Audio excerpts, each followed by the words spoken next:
Hey, good afternoon. Oh, is that a real Jason mask? Yes. Awesome. I was in space for a while and I came back as Jedi. That's cool. So there's a unique opening sequence for the film that's got art by Michael Golden, legendary comic book artist from the 70s, known for like Micronauts. And I'm curious how that opening sequence came about and how you enlisted Michael Golden.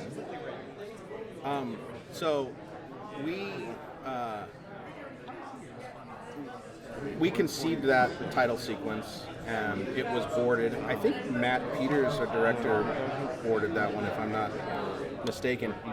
But I knew that I wanted to have a comic artist do it, and initially, because it's Super Sons, I really, really wanted to go out to Jorge Jimenez, who was drawing the book, But and he's awesome. I love his work.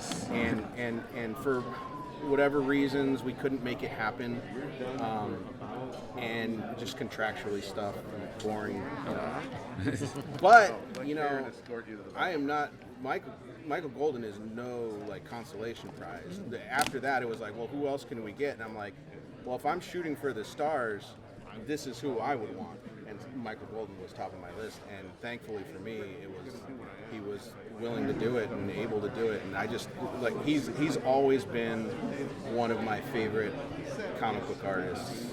He's one of my favorite comic book artists of all time. So it was a huge honor to be able to have him do that stuff and to see it come in. It's amazing. What's the process that you guys go through to decide, let's do a Super Sons movie, let's do a this or that, or how do you choose the projects as we go through the DCAU? Well, there are plans that happen. There are, obviously the stuff is planned way in advance, right? So this one was odd in that I was approached to do something else. There was another project, and I won't say anything else about it, but it had to do with teen heroes, and I just didn't feel like it was right for me. And Jeremy and I had started. I mean, I came up as soon as I read the Superman run with Tomasi, where he brought in Jonathan and stuff like that back in the day. I was like, oh, we got to do this at some point. This is too good. And then they did the Superman book, and I was like, yeah, this is our Super Sons book, and I was like, yeah, this is worthwhile. And so I had this in my head as something that we should do at Warner Brothers for years, many years. But I didn't pitch it because I knew that there was other stuff going on at Warner Brothers, other artists that I know and like, and that were pitching Superman projects. So I didn't want to step on anybody's toes or do anything, But it wasn't Super Sons, And so, anyway, they approached me to do this other film, and I was like, I don't think we should do this. But Jeremy and I have this other thing. And they were like, okay. It was as simple as that. It was the strangest thing that I've ever been involved in.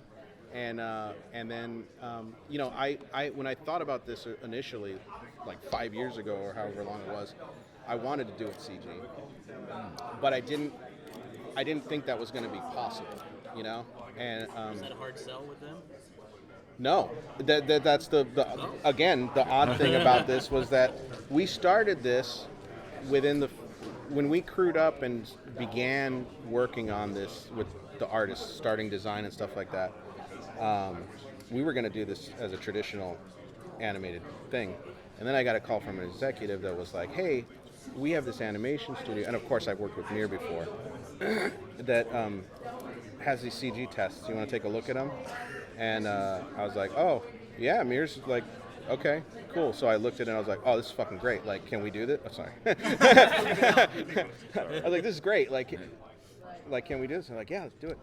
And it just, because of the scale of this Super Sons project, it's not as big as some of the other massive DC films that we do. It's a smaller story.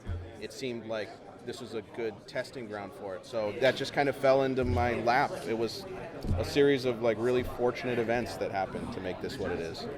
So you're saying like the fate of future CG, DC animated stuff rests on this one?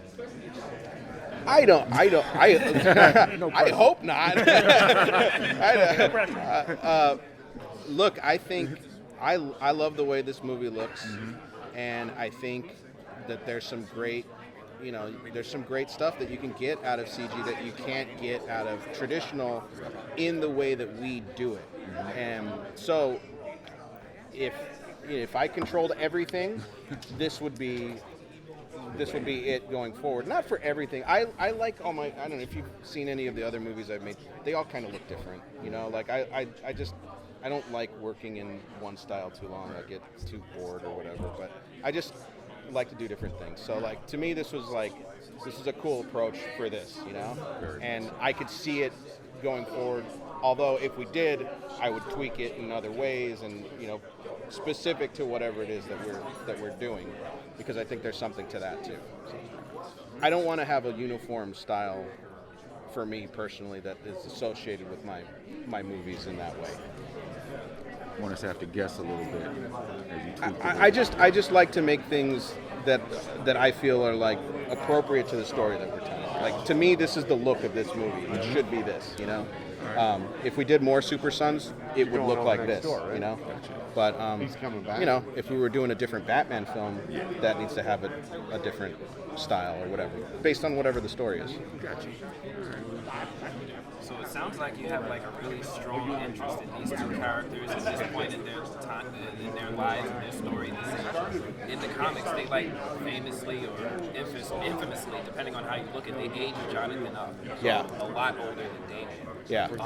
Is that the story that you would be interested in showing in the DCAU, or are you hopefully stretching this out? I have no interest in that.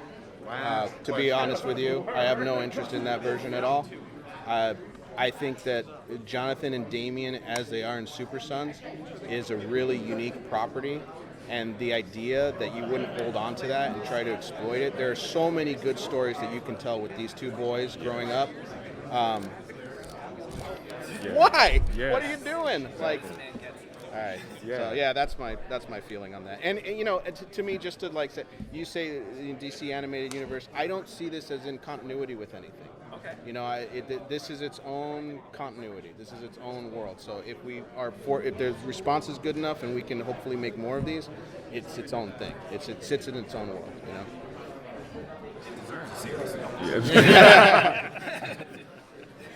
As I mentioned earlier, it's a smaller scale movie, but I think also CGI animation in general, you have limited in your assets, but you still get a lot of great characters in Martian Manhunter, Flash, Wonder Girl, Penguin even. So I'm curious, were you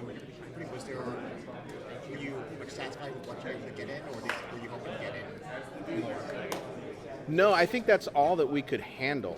Honestly, I think that's all that we could contain in this film. I'm trying to remember now if we had anyone else that got. We certainly didn't have anyone that was cut for budgetary reasons. If they didn't make it in the film, and I'm stumped to think about who that might have been. We're done.